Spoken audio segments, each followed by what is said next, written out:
Hello, and welcome to our program, New and Supporting Data for Optimizing Therapy in HER2-Positive Breast Cancer.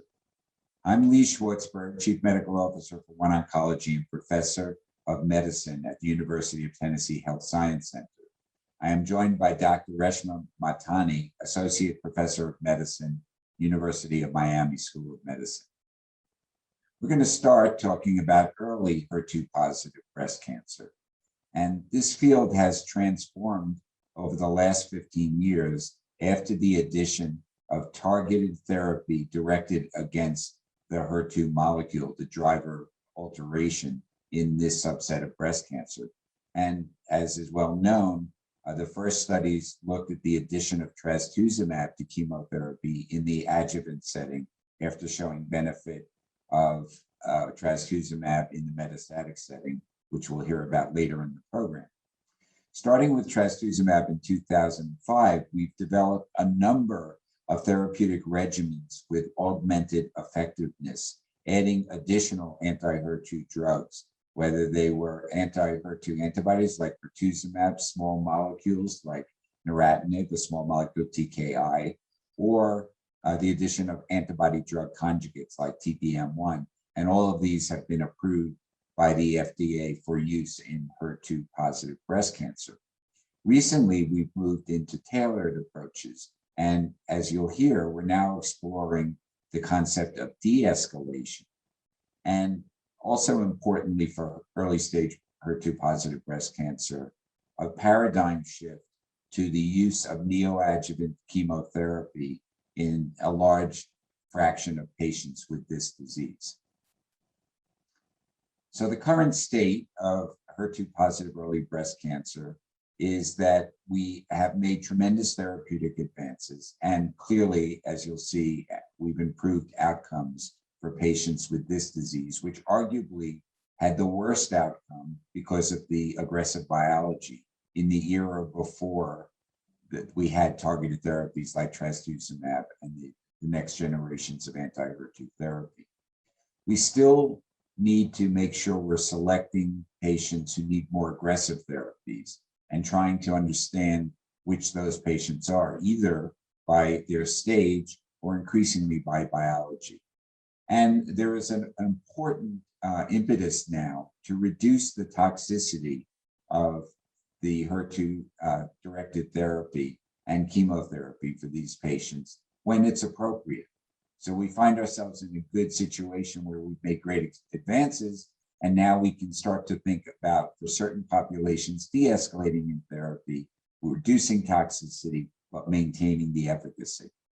We've also learned in the last few years that not every HER2-positive breast cancer is alike.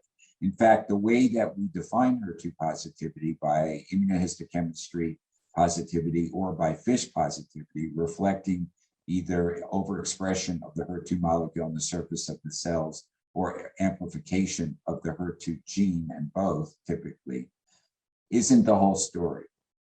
There is a complex system after HER2 signaling that leads to the cancer phenotype. And as we start to dissect that, we understand more and more about the way that the immune system interacts with HER2 and the way that the intrinsic gene sets interact with HER2. So we now can start to define HER2-positive breast cancer into molecular tumor types and also look at the tumor microenvironment as an important factor of how these patients will do. This slide shows you the early first-generation studies that were done with the addition of trastuzumab to chemotherapy and a variety of different chemotherapy backbones. And what it shows is that the invasive disease-free survival outcome improved across the board with this first generation of trials, which was conducted now about 15 years ago. And we've seen the long-term follow-up from these trials, and the data continues to show a long-term improvement in with the addition of trastuzumab to chemotherapy. And that, of course, has become the standard for all HER2-positive breast cancer patients who are receiving therapy to receive trastuzumab in conjunction with other treatments. We've also learned that The addition of 2 anti-HER2 therapies improves outcome as well. The early studies were done with the first generation TKI lapatinib added to trastuzumab. And in these studies, as reflected from the neoadjuvant setting by pathologic complete response as a surrogate endpoint, you can see that the addition of dual therapy, as shown in the blue bars, uniformly resulted in an increase in PCR rate across multiple studies, and whether or not this was with lapatinib, as shown in the first 4 trials, or adding pertuzumab as well, as seen in Neosphere on the right. So this defined the idea that the dual HER2 therapy would improve the pathologic complete response rate. That was attempted to be translated into the adjuvant setting through the use of this very large adjuvant trial, Affinity, which added pertuzumab to trastuzumab in patients who had resected HER2 positive breast cancer. These patients did not undergo neoadjuvant therapy. This was a purely adjuvant trial of almost 5,000 patients, with the majority lymph node positive. They were randomized to receive chemo and trastuzumab plus placebo, or chemo, trastuzumab, and pertuzumab. And the primary endpoint was the invasive disease-free survival. We now have 6-year follow-up for Affinity, and we've seen an improvement in invasive disease-free survival, which did not really emerge until after the first interim analysis, which was done at 3 years, as shown on the Kaplan-Meier curves. At 6 years of follow-up, we see a 2.8% improvement in invasive disease-free survival for the addition of pertuzumab to chemotherapy and trastuzumab in the adjuvant setting. That translates into a 24% improvement in IDFS. When looked at by pre-specified subgroups, it turned out that pertuzumab impacted the patients that were lymph node positive, as shown in the left-hand panel, with a 4.5% improvement in invasive disease-free survival in that group. Conversely, in the patients who were lymph node negative, there really was no benefit of pertuzumab added to trastuzumab. The outcome for these patients was really excellent, at about 95% 6-year invasive disease-free survival in both groups, and no difference. When we look at hormone receptor status in Affinity as subgroups, it was interesting that in the hormone receptor negative group, initially there was some separation of the curves at 3 years, and that remained at 6 years in the hormone receptor negative group, with a delta of 2.5% favoring pertuzumab addition, a 17% relative improvement. In the HR positive group, as shown on the right, there was no difference at 3 years, but at 6 years, we saw a similar benefit as the HR group, an absolute benefit for pertuzumab at 3%, with a hazard ratio that showed 27% relative improvement. And this is really not unexpected biologically, because we know that the HR positive subgroups in HER2 positive, or in HER2 negative for that matter, tend to have later relapses. And so the number of events was small at 3 years and had grown at 6 years. So I think now that we have more mature data, we can state that both subgroups benefit, whether it's HR positive or HR negative. So to summarize Affinity, the approach in practice is to add pertuzumab in the adjuvant setting for patients who had not received neoadjuvant therapy when the patient was node positive, regardless of their estrogen receptor status. Interestingly, in subgroup analyses for Affinity, pertuzumab did not have an effect on CNS recurrence rates, although it did reduce distant recurrence, as shown here, with an absolute benefit of 1.8%. There was absolutely no difference with the effect on CNS recurrence with pertuzumab, which is consistent with the concept that it doesn't get into the CNS very well. Another approach to improve outcomes for early stage HER2 positive breast cancer was to think about adding a small molecule TKI. And this was investigated with the phase 3 trial Extenet using the second generation TKI, neratinib, which is an oral daily agent. Patients eligible for Extenet were patients who had HER2 positive early stage breast cancer who had received chemotherapy and trastuzumab to complete a year. And they were eligible to enroll in Extenet up to 1 year following completion of their trastuzumab maintenance therapy. And here they were randomized to an additional year of neratinib orally, daily, or a placebo. In this study, the invasive disease-free survival improved 2.5% at 5 years of follow-up, similar to what was seen in Affinity. And the results favored particular subgroups, importantly, the HR positive subgroup, and those that had multiple nodes positive and Asian patients. The toxicity of neratinib was diarrhea, despite using some prophylaxis, but additional studies, particularly the control trial, have investigated a variety of different strategies to reduce diarrhea with neratinib. And the ones that seem the best are starting with dose escalation. In other words, starting with half dose and slowly escalating over a couple of weeks to full dose of neratinib. And that is an effective strategy with the addition of other agents to control diarrhea. At 8 years of follow-up, the overall survival is numerically a little bit better, but not statistically significant for neratinib. However, there were fewer CNS relapses with neratinib. Now, it's important to recognize that when Extenet was performed, the study population included patients with chemotherapy and trastuzumab. It was prior to the era of dual anti-HER2 therapy. So we don't have an evidence base currently if patients have received trastuzumab and pertuzumab in the adjuvant setting, or if they've received TDM1 in the adjuvant setting, a new standard after neoadjuvant therapy, as we'll talk about. So we have to extrapolate for which patients may be candidates for this therapy based on the current standard approach. We have a lot of regimens for early HER2 positive breast cancer, as shown here in the NCCN guidelines, including preferred regimens, but a lot of different options. And in general, this boils down to polychemotherapy plus from 1 to 3 HER2 targeted drugs for 1 to 2 years. That's a lot of therapy. Can we be more rational in our approach? Can we stratify patients to get either more intensive or less intensive therapy?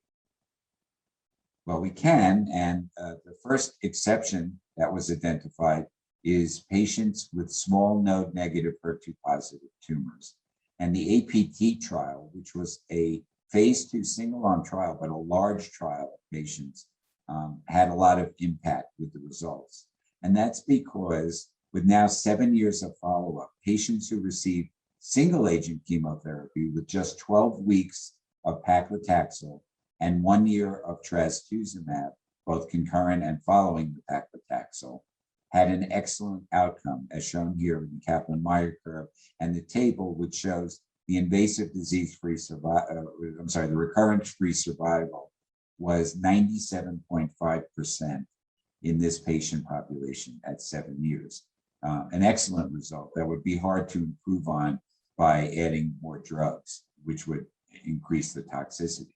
Based on this, for patients who have T1N0 tumors, the standard has become using this paclitaxel and trastuzumab as a program of adjuvant therapy.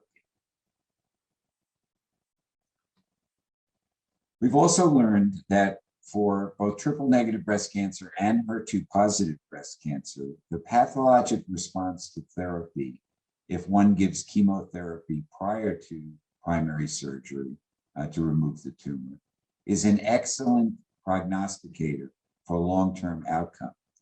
And that has allowed the shift two neoadjuvant therapy in patients with HER2 positive cancers, unless they have very small tumors, as shown and then can be treated in the adjuvant setting with monochemotherapy and trastuzumab. We get a couple of benefits from giving neoadjuvant chemotherapy. First of all, if we give the chemotherapy first, we can allow surgical minimization in certain circumstances. Both the primary tumors and those women who have large primary tumors that are borderline resectable for local therapy, that is breast conservation therapy, may be converted into ones that are good candidates for breast conservation. In addition, patients who have node positive disease can be converted to node negative and then sentinel lymph node sampling rather than an obligate axillary dissection, as would have been the case for node positive disease up front. In addition, and importantly from the medical oncology perspective, that strong relationship between the PCR and long-term relapse-free survival allows us to risk stratify patients whether or not they get a PCR. So we can do response adaptive therapy theoretically for patients who do not achieve a PCR. We can alter the approach to the adjuvant setting based on the information that we get from the individual patient and their response to the neoadjuvant chemotherapy. The curve here shows you an aggregated meta-analysis of patients, and those who had PCR did much better than those that had any kind of residual disease here. Recently, ASCO put out guidelines for neoadjuvant chemotherapy, endocrine therapy, and targeted therapy for breast cancer. And if we look at these guidelines with regard to HER2 positive disease, you see outlined in red recommendation 1.3 for which patients are candidates for neoadjuvant systemic therapy, that high-risk HER2 positive or triple negative breast cancer have high evidence quality and a strong recommendation for neoadjuvant systemic therapy. And in practice today, I think it's fair to say that any patient who has a T2 or larger lesion that is greater than 2 centimeters, whether or not they're node negative or positive, or any patient with any size tumor that is lymph node positive, should be very strongly considered for neoadjuvant therapy because of the benefits that I've described. Now, thinking about tailoring the post-surgery approach to therapy, which, remember, the standard was after neoadjuvant chemotherapy and anti-HER2 therapy to continue the anti-HER2 therapy, at least trastuzumab, to complete a year of therapy. The Catherine trial explored changing the adjuvant therapy after surgery for any patient that had residual disease after neoadjuvant chemo. And they randomized almost 1,500 patients to receive standard trastuzumab to complete a year, or to switch to TDM1, the antibody drug conjugate, to complete a year of therapy in those patients who had residual invasive tumor in breast and axillary nodes. The primary endpoint was invasive disease-free survival. The patients in this study were predominantly ER positive, about 70%, and most of the patients who had received the obligate neoadjuvant therapy received trastuzumab alone, and only about 20% received trastuzumab and pertuzumab prior to the randomization to TDM1 or trastuzumab adjuvant treatment. Here are the results of Catherine. At 41 months of follow-up, the risk of recurrence or death was 50% lower with adjuvant TDM1 than trastuzumab, as shown in the left-hand panel.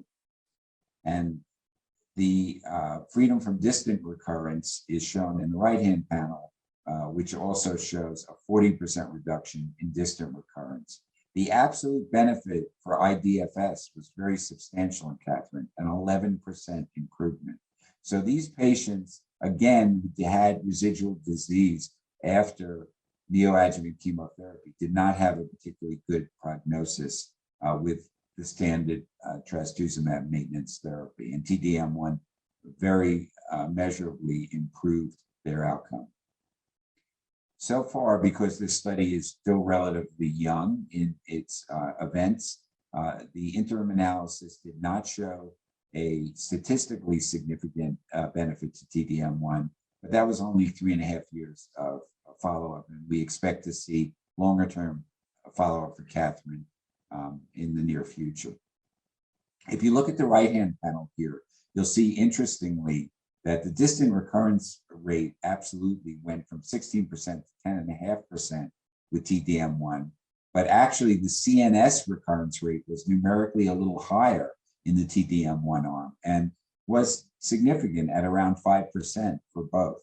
So there was no evidence in Catherine that TDM1 impacted central nervous system recurrence in the adjuvant setting, although it had a global improvement that was substantial in IDFS. If we look at the subgroups, both HR positive and HR negative patients did about the same. The absolute benefit was higher, as shown in the right in the blue circle, in terms of patients who were hormone receptor negative did poorly in general with trastuzumab. In fact, 1/3 of them had a survival, an invasive event, and that was substantially improved by the addition of TDM1 or substitution of TDM1. The same was also true in the node positive group, as you see in the bottom. They had a poor outcome if they went in node positive, and they did much better as well, although there's still room for improvement in both of those groups. Again, the CNS recurrence in Catherine is shown here, and there was a longer median time to CNS recurrence in TDM1 group, but the similar cumulative effect. There were some safety outcomes that are worth noting in the Catherine TDM1 group. So TDM1 is an antibody drug conjugate. Unsurprisingly, was a bit more toxic than trastuzumab. Overall grade 3 events were 26% versus 15%. The most common effects that were seen with TDM1 in terms of adverse events were decreased platelet count and hypertension. And if you look on the right-hand panel, you'll see there were patients who had liver abnormalities, increased AAT and ALT, and there was an increase in peripheral neuropathy, or it was mostly grade 1 and 2 in the TDM1 group. So there are adverse events associated with TDM1, but they are manageable. And you also have to keep in mind a slight increase in radiation pneumonitis with TDM1 versus trastuzumab. These are all manageable, but practitioners must keep them in mind when using this drug, which gives substantial benefit in reducing recurrence rate. So that covers the escalation of therapy or risk-adapted therapy by using TDM1 in the adjuvant setting, which is now the standard for patients who have any residual disease after neoadjuvant therapy. What about de-escalation? One of the early approaches to de-escalation was using a less intensive regimen in the neoadjuvant setting, as done by the West German study group in the ADAPT HER2 positive trial. In the left-hand panel, you see the first results of that, which were reported a few years ago in a small patient subset.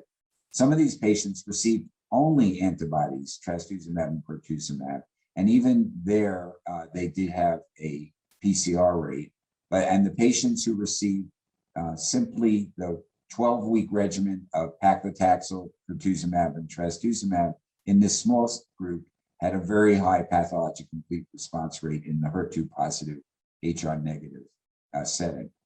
At ASCO this year, we saw the long-term follow-up of this study, and as shown in the right-hand panel, patients who did extremely well. In fact, the patients who received the paclitaxel, trastuzumab, and pertuzumab, the cohort B patients had a 98% disease-free survival.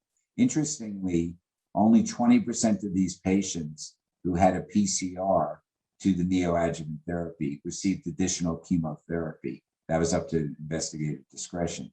So here you're looking at results using the APT-like regimen in neoadjuvant setting, followed by trastuzumab and pertuzumab to complete a year of therapy, which mirror the adjuvant setting results we saw with APT. The ADAPT-TP2 trial, which was the successor trial for this, was reported with the same regimen in HR-positive, HER2-negative patients, and the CR rate there was 57%, and about what we'd expect for more intensive chemotherapy. So this is good early data to support the idea that we can use a de-escalated neoadjuvant therapy. And this is being tested in a large study concept with the COMPASS trials. The COMPASS trials include patients that are actually a little bit higher in stage, T2 to 3 and N0 to 2, and they're receiving neoadjuvant THP, 12 weeks of paclitaxel and trastuzumab and pertuzumab. And then they go to surgery. If they have a PCR, they get no further chemotherapy and continue the year of HP.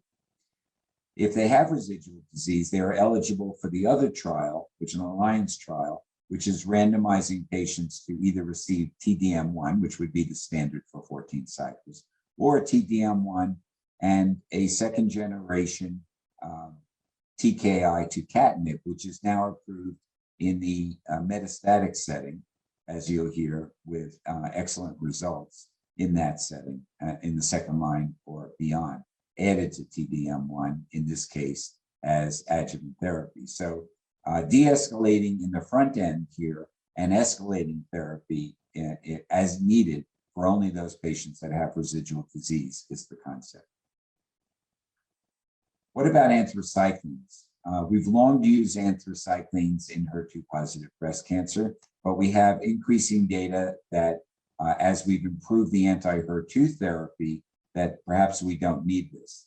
And we now have data not only from BCRG 006, but also the recently conducted randomized TRAIN2 trial, which showed both similar pathologic complete response rates and now long-term outcomes with taxane-based therapy and not using a switch to anthracycline-based therapy. Not only are the outcomes for these HER2-positive patients the same in terms of invasive disease-free survival, but the toxicity is less when anthracyclines are omitted, with less cardiac toxicity and numerically less leukemia. In the real world, we see similar outcomes, especially in older patients who are not good candidates for anthracyclines. So I think where the sun is setting on the need for anthracyclines for HER2-positive breast cancer, and given the fact we have these highly effective HER2 therapies, it now is reasonable to consider as the preferred regimen TCHP for most patients, certainly in the neoadjuvant setting or in the adjuvant setting, unless HER2 positivity is uncertain. And one thing we are recognizing is that some HER2 positive cancers are heterogeneous, and there may be parts of the tumor that are strongly HER2 positive and other parts of the tumor that are not. And in those cases, you might want to consider a more intensive chemotherapy backbone so that all populations of tumor cells and all clones are equally challenged by the chemotherapy. We've looked at TDM1 to replace chemotherapy and trastuzumab. And to summarize these trials, in the adjuvant setting, in the metastatic setting, Marianne did not show a benefit of TDM1 over our standard taxane trastuzumab. Christine tried to replace TCH with TDM1, and the PCR rate was inferior, mainly because of progressive disease during neoadjuvant therapy, perhaps reflecting heterogeneity of those tumors that I just talked about, since TDM1 had to target only HER2 positive cells because it is a backbone of trastuzumab. Caitlin also tried to replace taxane and trastuzumab with TDM1 with pertuzumab in both arms, so a more recent trial. And the results did not show superiority, and the grade 3 adverse events were similar, but discontinuation rate is much higher with TDM1. So in general, TDM1 does not replace chemotherapy and trastuzumab as neoadjuvant therapy. but as we've seen from Catherine, that it is appropriate in residual disease to replace trastuzumab. The current state of HER2 positive early breast cancer is directed at understanding who benefits, who doesn't benefit. How do we standardize our testing, which I think is good now for immunohistochemistry and HER2 positive, but understanding in the future that not every HER2 positive breast cancer, even if they're FISH positive or IHC3 plus, is the same, and looking at biologic heterogeneity. Now, if we look at HER2 positive disease by the now well-established intrinsic subtypes as defined by PAM50, and those are the four: luminal A, luminal B, basal-like, and HER2 enriched, we see that, first of all four subgroups are found whether the patient is HER2 positive or HER2 negative, but there's a different distribution of these four luminal and basal and HER2 subtypes in the HER2 positive, as shown in the right-hand pie chart. Now, what's most interesting here is the fact that you perhaps would expect that the biology of a HER2 positive cancer would be mostly HER2 enriched, those genes that are mostly triggered by the HER2 pathway signaling. However, you see here only about half of those patients are actually HER2 enriched, and the other half can be any one of the subtypes that we know, including luminal A, luminal B, or even basal. The HER2 enriched subgroups have the highest PCR rates when neoadjuvant therapy is given, but it is not prognostic. So it is predictive and not prognostic. And here's one set of patients that were subjected to intrinsic subtyping. And in this particular data set from the CALGB trial, it was about 60% of patients were HER2 enriched, but the other subgroups, including in this case normal, were also seen. In this study that looked at dual therapy, you'll see that regardless of the treatment they received, the PCR rates were always higher for the HER2 enriched population. And similar findings were seen in NSABP B41 when subjected to this kind of intrinsic subtyping analysis. So we can identify the patients that are highest chance of getting a PCR by intrinsic subtype, although we're not using this in routine clinical practice yet. We also have done a lot of work investigating immune cell signatures, since one of the ways that anti-HER2 therapy works, of course, is to stimulate the immune system through ADCC or other mechanisms. And in CALGB 40601, they also looked at immunoglobulin signatures as a predictor for PCR.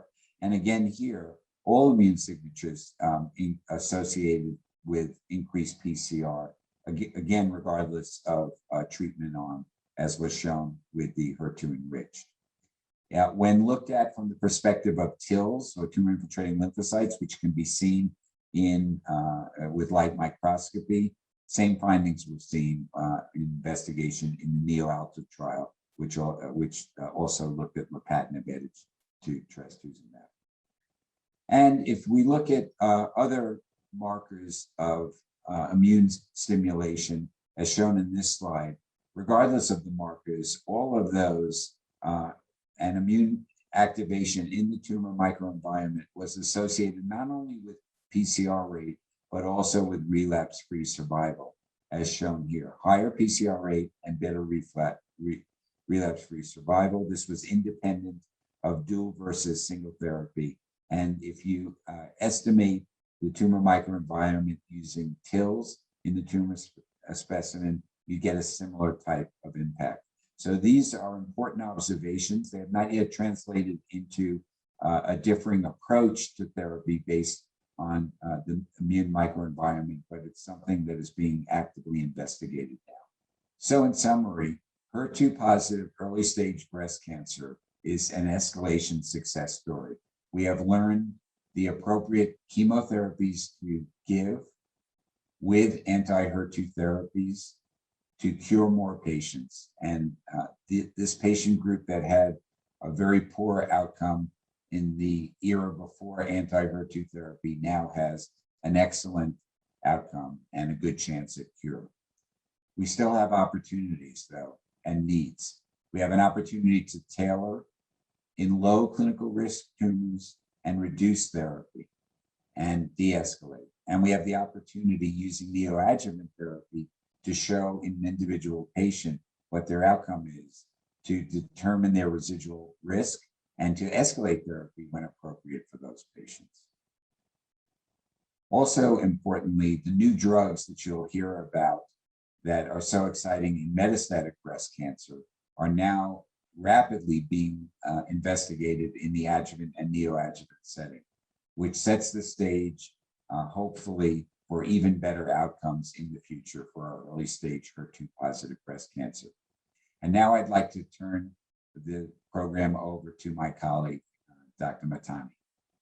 Thank you, Dr. Schwartzberg. Now we'll turn to a discussion on advances in HER2 positive breast cancer in the metastatic setting. My name is Dr. Reshma Mahtani, and I'm an associate professor of medicine at the Sylvester Cancer Center, University of Miami. So as we start our discussion on treating HER2 positive breast cancer in the metastatic setting, I'll just highlight this area of unmet need. And this is a theme that I'll be coming back to in my presentation regarding the need to improve options for patients with CNS metastases. The bulk of the presentation will also deal with how to sequence some of the newly approved and existing therapies, as we know that even with a target and a targeted drug, resistance in this subtype of breast cancer still develops. And in that regard, it's useful to review the data sets that I've highlighted here: HER2 Climb, the DESTINY-Breast01, and more recently presented DESTINY-Breast03 trial. We'll touch on the NALA trial and the data with margetuximab and end with a quick discussion on future directions.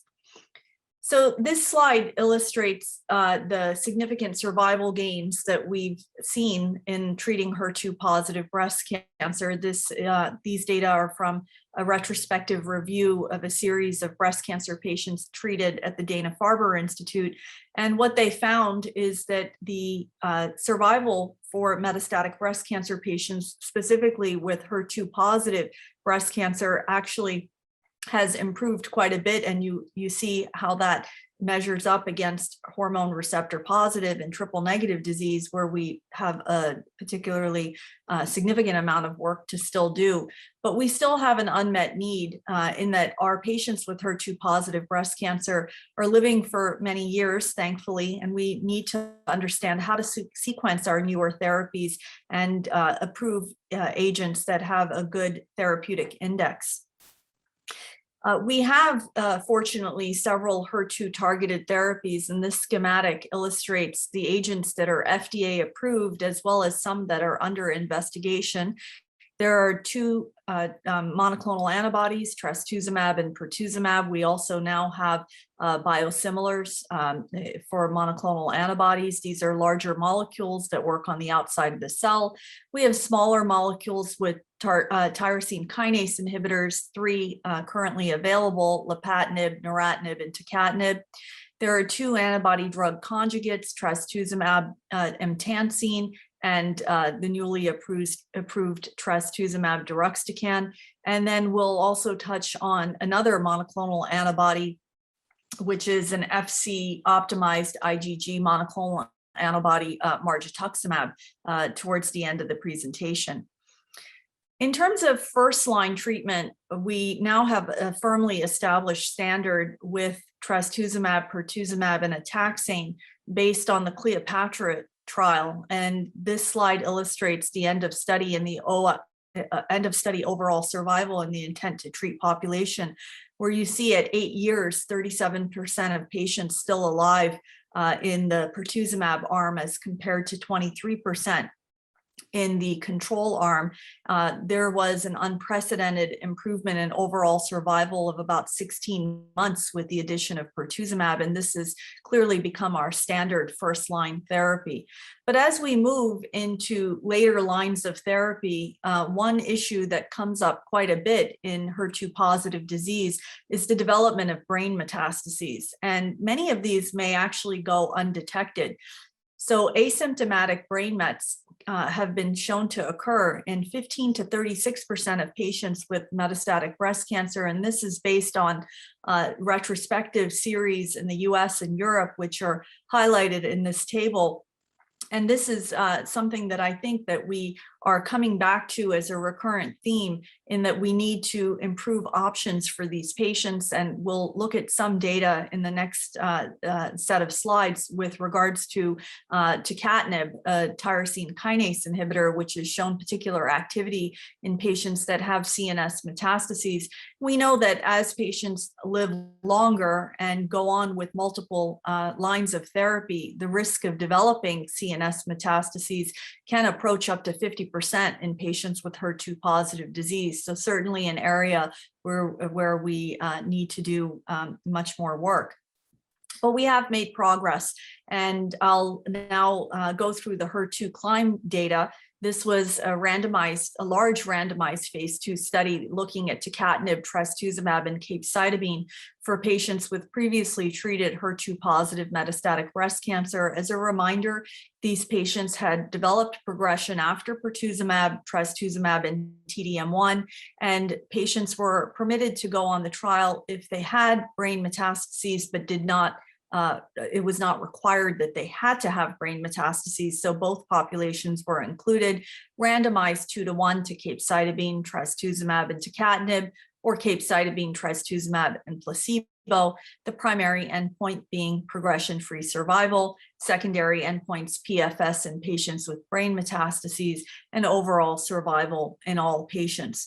As a reminder, you see the kinome analysis of tucatinib as compared to neratinib and the IC50s in table format for the biochemical selectivity of these agents. And you'll see that tucatinib is very highly selective for HER2 as opposed to EGFR, and this may account for some of the fewer side effects in terms of diarrhea and rash, these EGFR-mediated side effects that we see with tucatinib as compared to some of the other agents.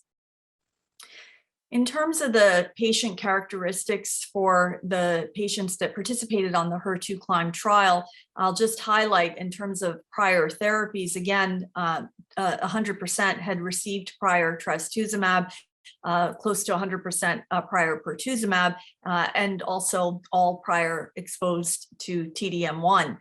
Many of these patients had visceral disease, about 75%, and the breakdown of patients with brain metastases is shown on the right.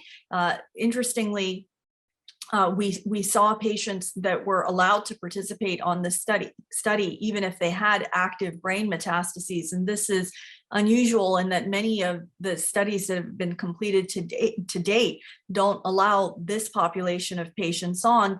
The stable brain met patients usually are allowed on, but in those that had active brain mets, 23% had untreated progressing brain metastases at time of enrollment, and 37% had treated but progressing brain metastases. And as a reminder, on this trial, every patient was required to undergo a baseline screening brain MRI. And it was quite surprising to see the percentage of patients that actually had asymptomatic brain metastases detected at the time of enrollment. Here we see the progression-free survival and overall survival in the overall population. You see PFS by blinded independent central review favoring the use of tucatinib. There was about a 2-month improvement in progression-free survival, and at the first analysis, a 4.5-month improvement in overall survival favoring the use of tucatinib.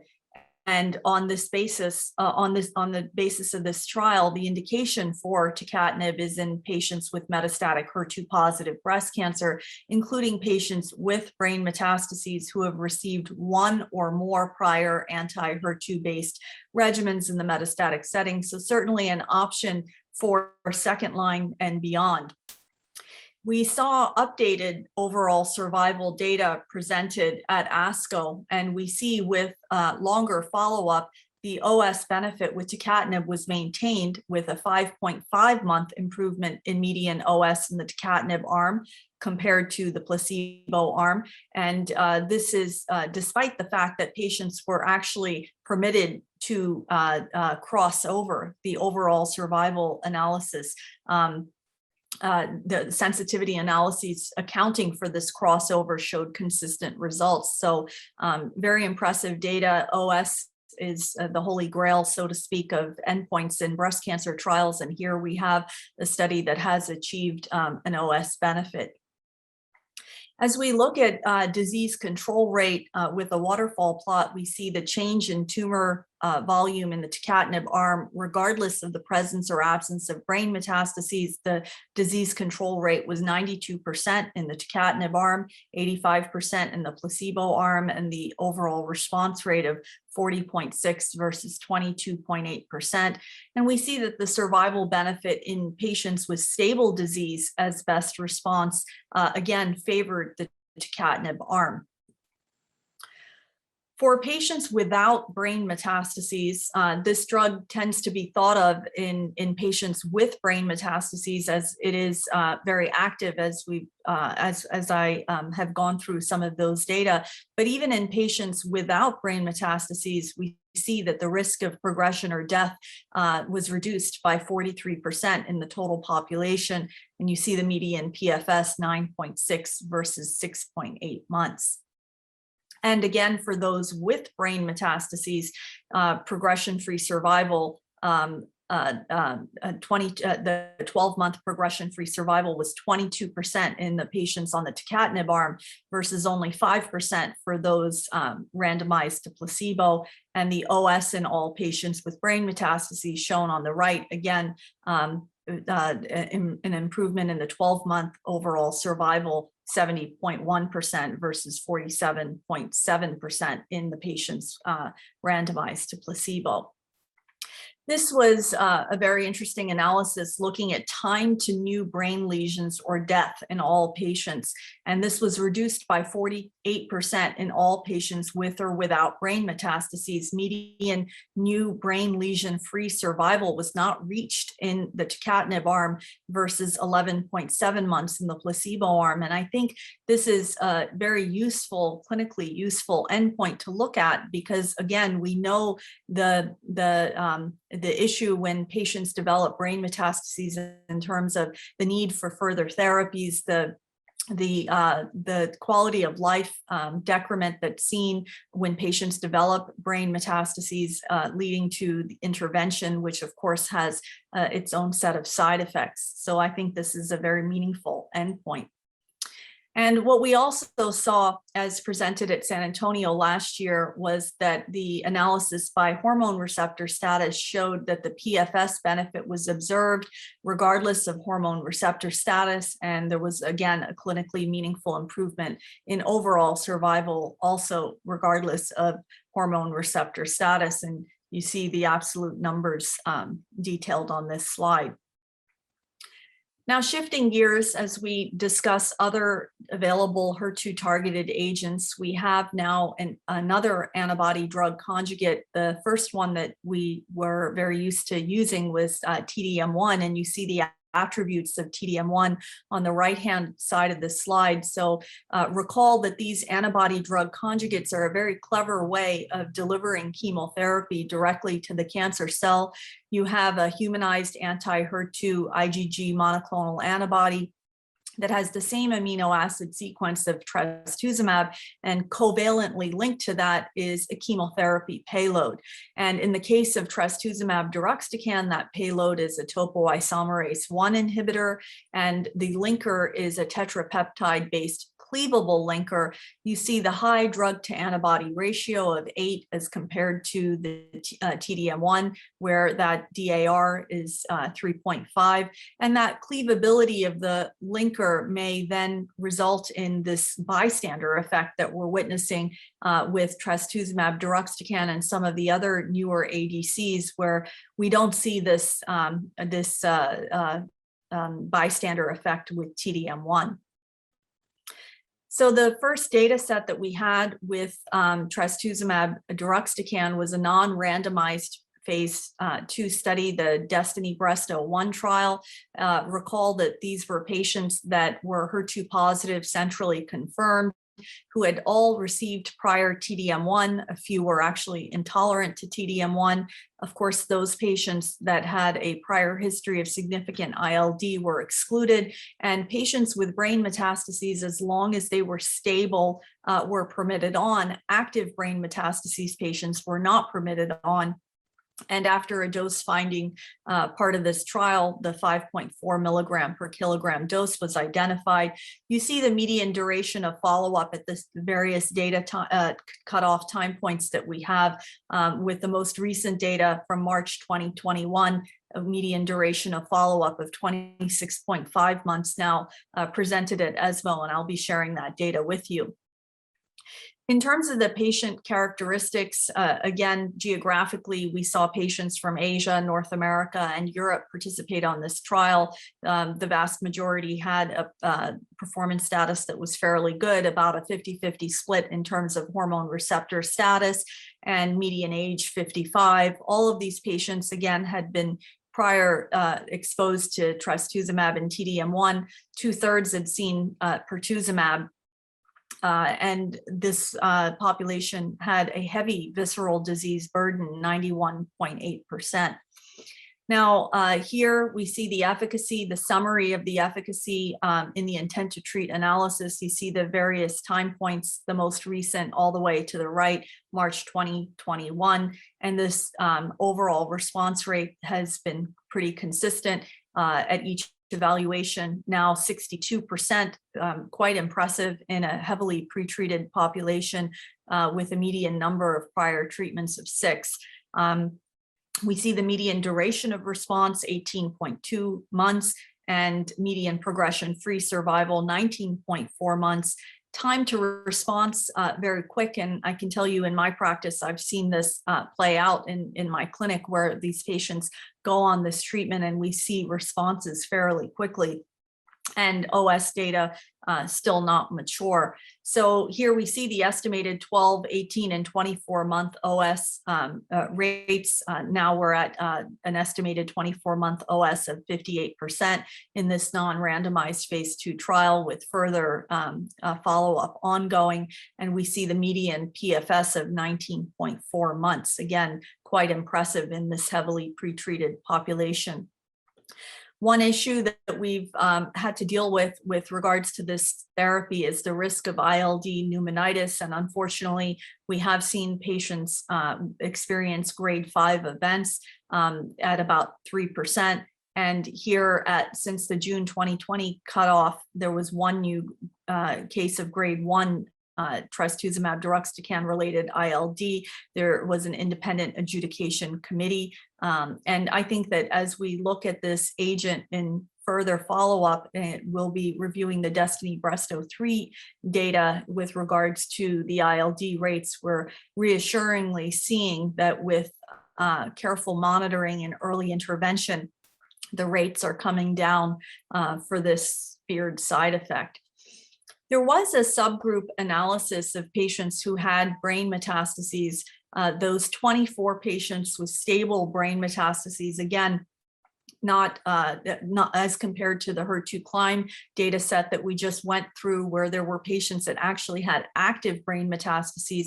These patients were not permitted on this trial. the investigators looked at the CNS subgroup and looked at the confirmed overall response rate as compared to the entire group of 184 patients, and saw that the overall response rate was on par, as were some of the other efficacy endpoints that are illustrated here, including complete, partial, stable disease, disease control rate, and time to response and duration of response.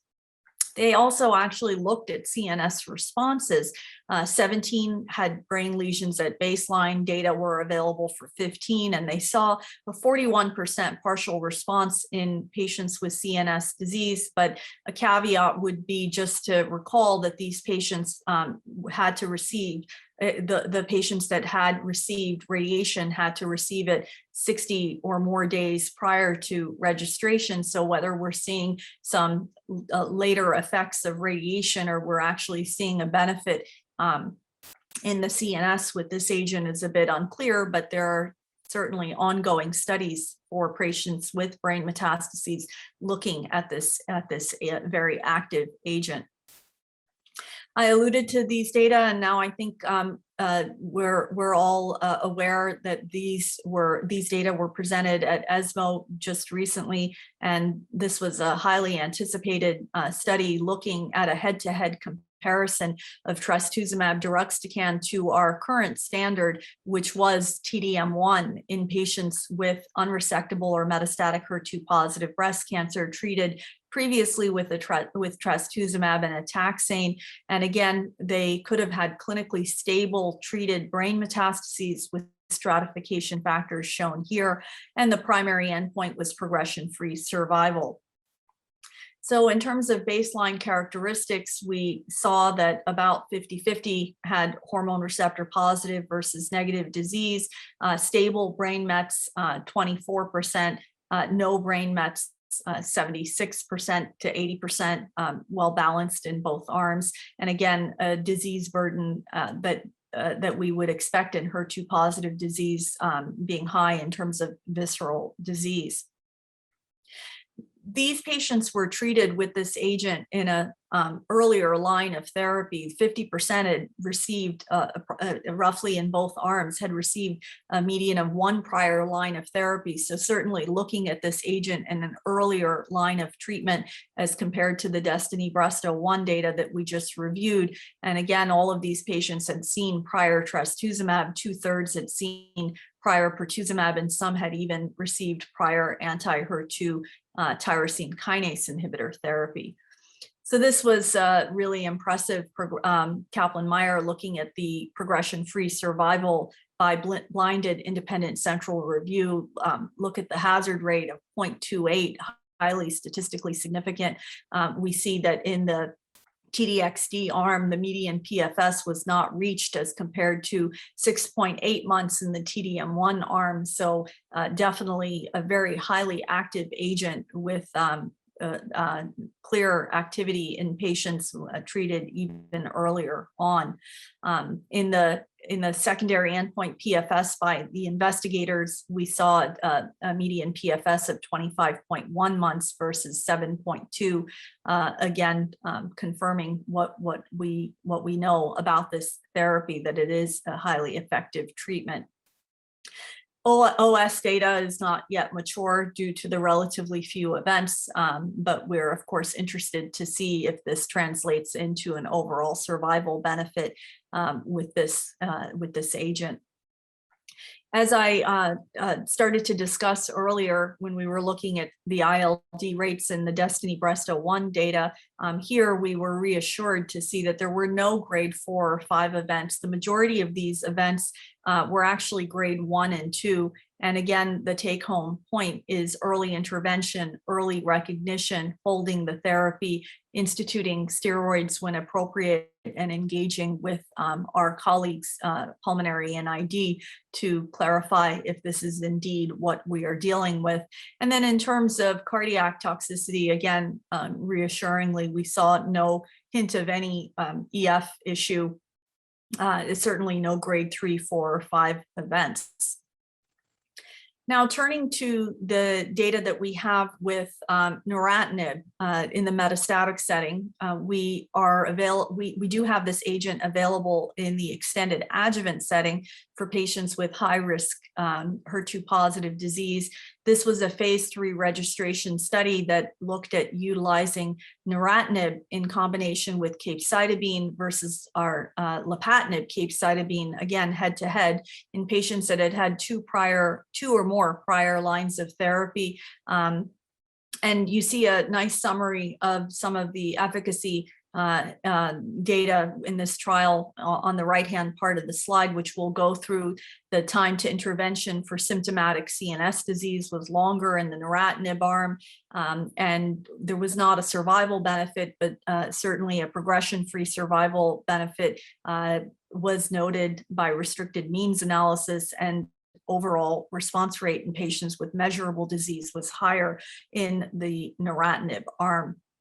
So we'll go through some of these data in a little bit more detail here. You see the response data, again, shown in table format, clinical benefit rate, objective response rate, median duration of response, all favoring the use of neratinib as compared to lapatinib in combination with capecitabine. And you see the progression-free survival, 47% versus 38% at the 6-month time point, 29% versus 15% at the 12-month time point. And in those patients who had CNS metastases at baseline, we see progression-free survival data shown here, about a 2-month improvement in progression-free survival, and overall survival, again, was not statistically significant. Again, another clinically meaningful endpoint for these patients that have brain metastases, as I pointed out earlier, time to intervention for CNS disease. Of course, we know when patients have to undergo surgery and radiation, certainly from a quality of life standpoint, that comes with a lot of other issues. So having an agent that delays time to intervention for CNS disease, certainly very clinically meaningful endpoint, and CNS progression-free survival also favoring the use of neratinib. So one of the issues with this agent that we're all now familiar with is the high rate of grade 3 diarrhea, and this was seen in some of the other studies with this agent. Now we have a strategy to help mitigate this side effect. We have the availability of the dose escalation strategy as shown here, starting at a lower dose and titrating up to help manage diarrhea, or to use loperamide at the first dose of neratinib at a frequency shown in the table below. In my own personal practice, I tend to use the dose escalation strategy much more. I find that patients tend to tolerate it much better. And then there are dose modifications and an algorithm depending on how long it takes for the resolution of symptoms shown on the right. So how far have we gotten with this approach? Well, I think we've made good inroads in terms of helping mitigate the side effect. You see in the Extenet trial and pie chart format on the far left in the yellowish orange color, 40% grade 3 diarrhea with adjuvant neratinib in patients without antidiarrheal prophylaxis. And then you see various strategies that were investigated in the control trial, including the use of loperamide, budesonide, and cholesterol, and then on the far right, the dose escalation strategy, where we now really see a good improvement in grade 3 diarrhea, now down to 15%, which is on par with what we saw in the HER2 Climb data. So these preventative strategies have been really helpful. And then we saw at ASCO some updated data in terms of comparison with the dose escalation strategy versus the Extenet data. There were fewer issues or less incidence of grade 3 diarrhea, as shown on the left. Cumulative days with grade 3 diarrhea were fewer, and of course discontinuations were far fewer. And again, the dose escalation strategy is shown on the right with the use of loperamide as needed, as opposed to upfront, where you can see a lot of issues with constipation when you use a lot of loperamide upfront, I found. And then finally, looking at the use or the availability of yet another monoclonal antibody, margetuximab. As a reminder, this is an FC optimized IgG monoclonal antibody directed against HER2 with potential immunomodulating effects. And this was an agent that was studied in patients with 2 or more prior anti-HER2 based therapies, including pertuzumab, 1 to 3 prior lines of treatment in the metastatic setting. Again, only stable brain met patients were permitted on. Investigators' choice of chemotherapy shown here: capecitabine, eribulin, gemcitabine, or vinorelbine, and patients were randomized 1-to-1 to margetuximab plus the chemo of investigators' choice, or trastuzumab. We saw a very small magnitude of benefit, but it was about 0.9 months median progression-free survival benefit with margetuximab versus trastuzumab at the October 2018 cutoff. And we saw at a second interim analysis OS benefit, again, a very small difference, but this did lead to approval of this agent. The median difference was 1.8 months. The investigators did an exploratory analysis based on CD16A genotypes. So again, compared to other anti-HER2 monoclonal antibodies, the FC domain of margetuximab is optimized with increased binding to the activating FC gamma receptor 3A, CD16A. So depending on what the allele that these patients had, if you had an F allele, which was the majority of these patients, looking at OS by this F allele group of patients, the median difference was 4.3 months. So certainly a higher magnitude of benefit, but yet we're not looking at this in clinic yet in terms of making a decision about utilizing this agent.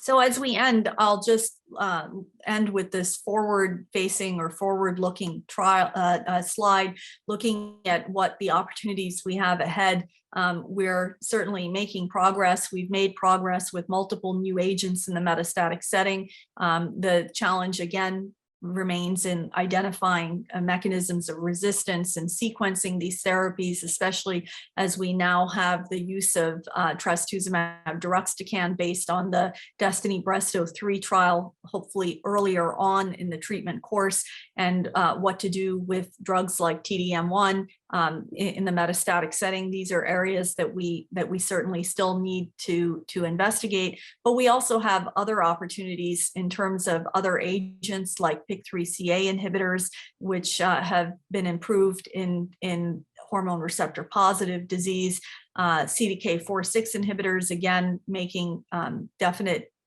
improvements in outcomes for HER2 negative patients, but for those patients with triple positive disease, certainly useful to look at those strategies as well. And then investigational agents as well as immunotherapy. So I think we are very optimistic in terms of what the future holds. And I thank you for your attention.